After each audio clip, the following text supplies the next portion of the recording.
So I just did a video on TikTok, and as always happens, more has come up for me since doing that video.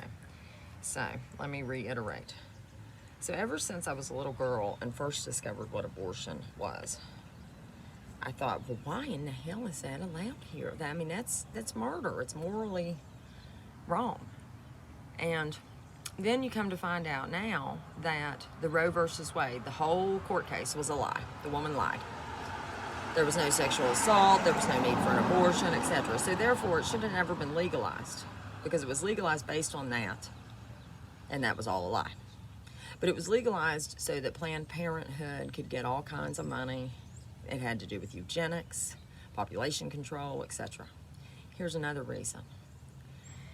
Project Looking Glass allowed those in power, the ruling race here, whoever it is, to see what's coming down the timelines. And they saw the waves of star seeds that started to incarnate here. Now, I get that we've all been trapped here since Atlantis, recycling. But when you die, you don't have to immediately come back.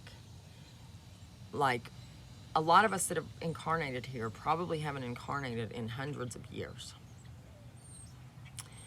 And so those of you that don't know about the star seeds, in like in the 60s, right around the time abortion was made legal, it became noted that there were people being born with indigo auras. And then by 1980, it was like 80% of babies had like indigo auras, which people that could read auras, they'd never seen the indigo aura before. Then there were children born with crystalline-looking auras and rainbow-looking auras after that. Those are the three waves of star seeds that are old souls, ancient old souls, here to redo this world. I mean, essentially, I feel that the December 21st, 2012 date was man's lowest point in consciousness ever, and we're coming back up. So, anyways. So what's going on here in this realm, I think, is a lot of restructuring. And that has to do with the elimination of big government. So they did this abortion thing and, demoralized the people. I mean, so I've heard argued that, well, abortion needed to be made legal because so many women were being raped by their husbands and the patriarchy and blah, blah, blah. Well, then why didn't those women stand up? Why didn't those women say enough instead of freaking murdering their babies? Now, I'm somebody that's had to make the choice about an abortion. I didn't choose an abortion, and then a freaking miracle happened. There was no baby. It was an empty sac, no baby. I told that story somewhere else. That's another day. And then I got pregnant with my son really close after that because my grandpa literally died the day my son was born. He was meant to be here at that time.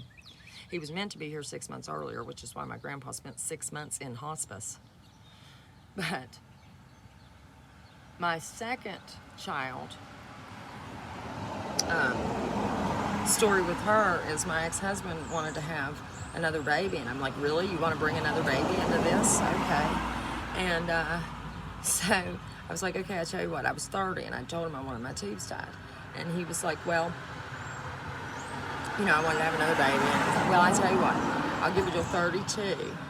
And if I have a baby by then, whatever. But if not, I'm going to get my tubes tied.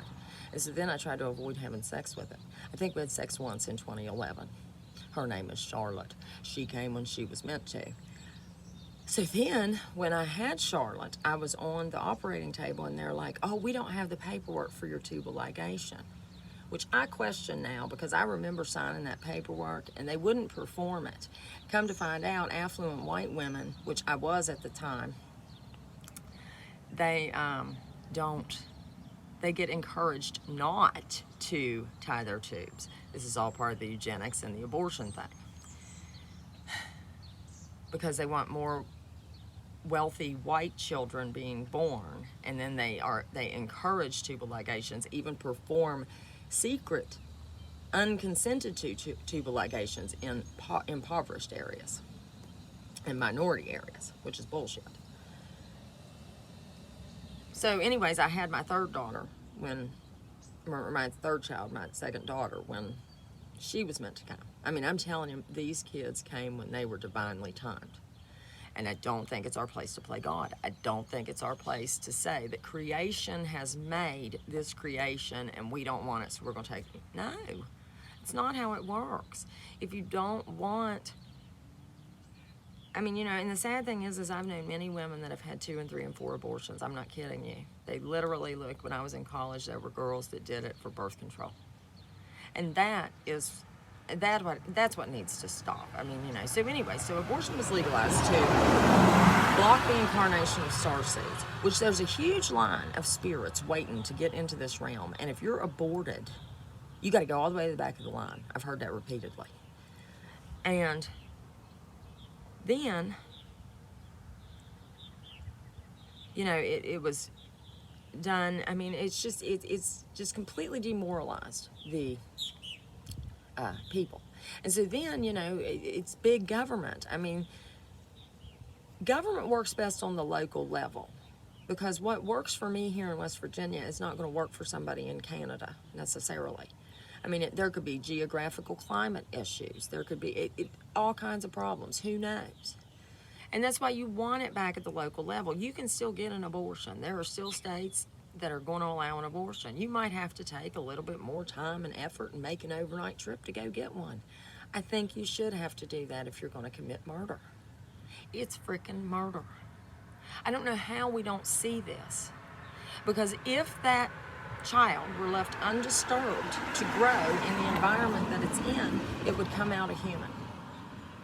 It's not just a clump of cells. It's not just, I mean, we sit there and say bacteria is life, but a heartbeat is not. It's brainwashing. And anybody that defends it, I just think they need to take a real good hard look at the whole situation. And what are you really defending? I am all for people having the right to choose, which is why I think it needs to be taken from the big government back to the local level. We don't need the government dictating our choices. The issue with abortion is it was made available, and so people feel entitled to it now. I mean, abortion has been done since the beginning of time, like herbally and different things. And I'm not saying that, you know, if you really don't want a baby, that, you know, you do whatever you want, but you might need to make a little bit more effort to get this done nowadays. I don't know what the abortion laws are in other countries. I mean, you know, I am all for eliminating big government. And this is part of it. And I think that if man is going to climb back up in conscious awareness, we're going to have to climb back up in morality. I don't mean to ruffle any feathers with this kind of thing. It's a heated topic. And, you know, and I grew up in a generation where we were told, don't discuss, you know, things like religion and politics because those are sensitive topics. Well, so now we have entire generations of people that can't discuss sensitive topics without getting so emotionally reactive that they can absorb the information. Have a good day.